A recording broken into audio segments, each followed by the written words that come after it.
The Arewa Consultative Forum has blasted Ahmed Bola Tinubu, accusing him that his policies impoverishing Nigerians, making life more miserable and unbearable for Nigerian population.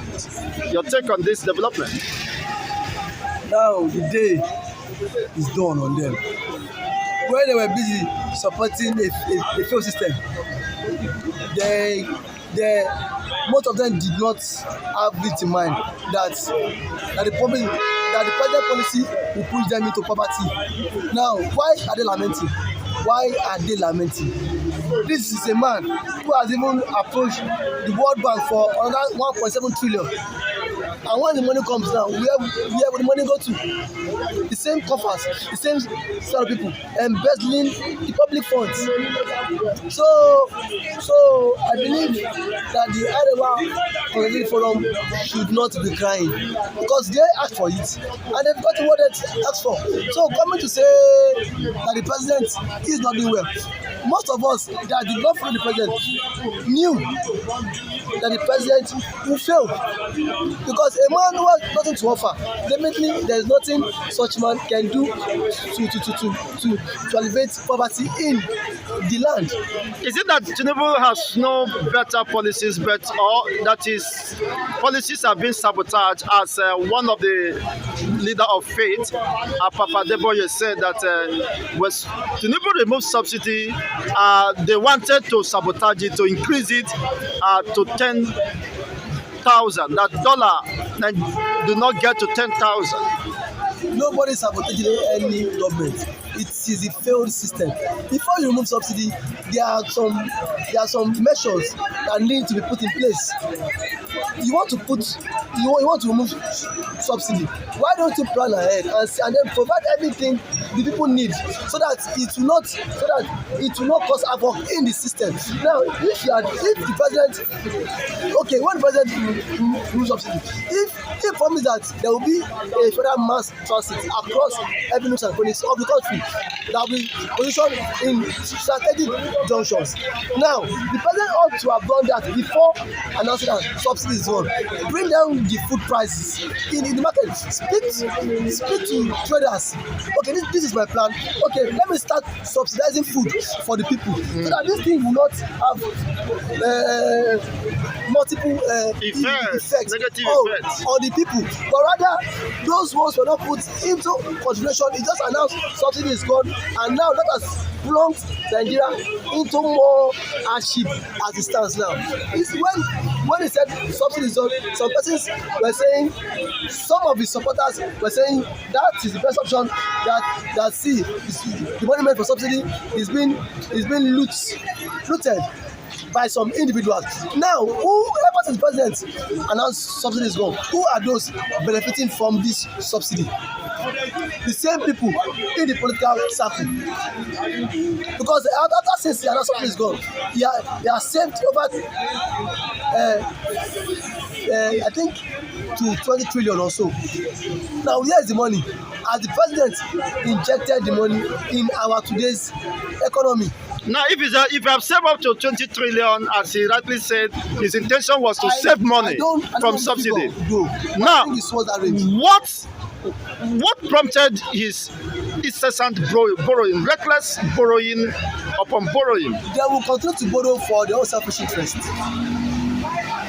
Because they will continue to borrow for their own selfish interest. Now, when you have a people, this money for the subsidy, he claimed we will channel to fix our refinery. But today, Nigeria refinery has gone underground. Nobody said anything about it. Even the MD of NNPC is not saying anything about it.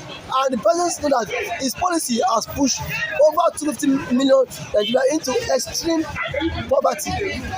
Now, and one thing is that I want to condemn the IMF and the World Bank.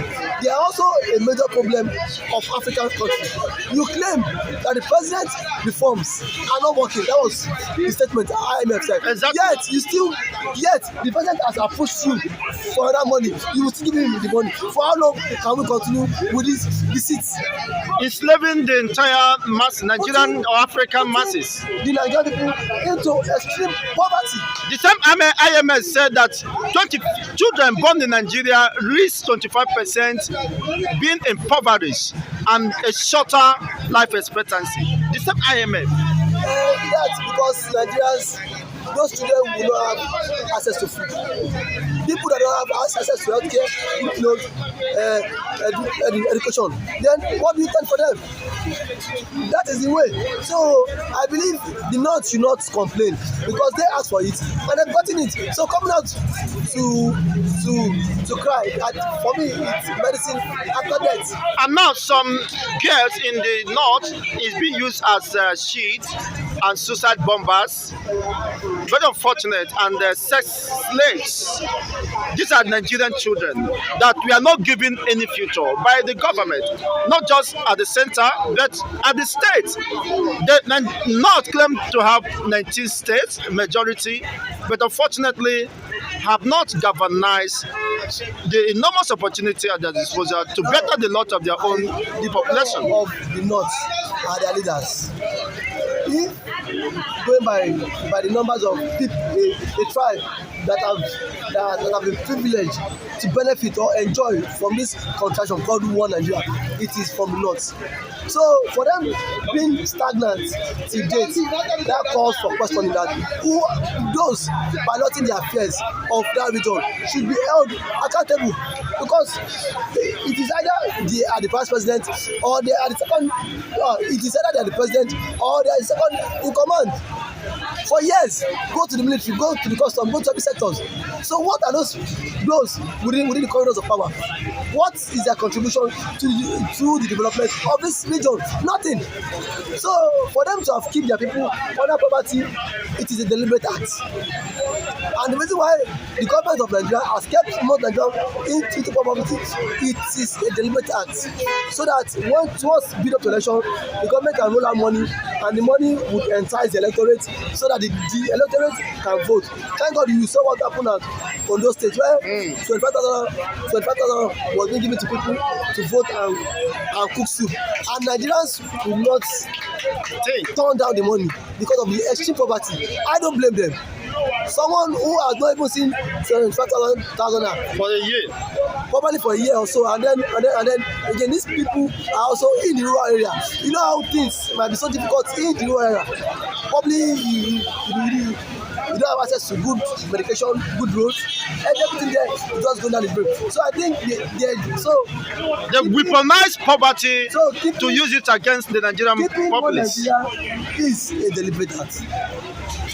Now, what becomes the fate of the people like you, the young ones who are yet to give birth, and even the children that have been given birth to? The young ones will come and adapt.